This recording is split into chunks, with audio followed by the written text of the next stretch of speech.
Barcelona Jose মরিনোকে reject করল, কিন্তু ভাগ্য তাকে প্রতিশোধ নেওয়ার সুযোগ করে দিল। কিন্তু জোসে কি গার্ডিওলার প্রাইম বার্সেলোনাকে ডিফাইন করতে পারবে? সাল 2010 চ্যাম্পিয়ন্স লিগ সেমিফাইনাল, একদিকে ডিফেন্ডিং চ্যাম্পিয়ন বার্সেলোনা, যা পুরো ভয়ানক লাগছিল।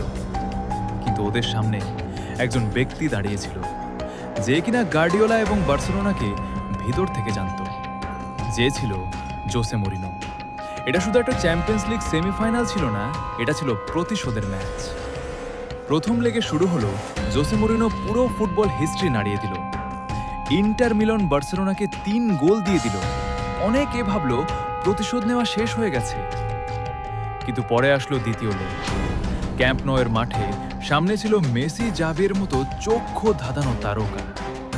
বার্সেলোনা জয়ের জন্য শুধু লাগবে 2 গোল। তখন মেসি গোলবারের দিকে আগ্রসী হতে থাকে।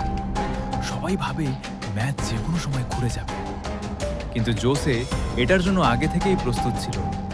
জোসে মরিনো তার সব প্লেয়ারকে নিজের বক্সে ঢুকিয়ে ফেলে। বার্সেলোনায় সব শট ব্লক হয়ে যায়, সব পাসে বল কন্ট্রোললেস হয়।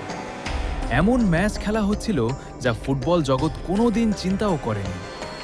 বার্সেলোনা 89% বল নিজের নিয়ন্ত্রণে রাখে, কিন্তু শুধু 1 গোল মারতে পারে।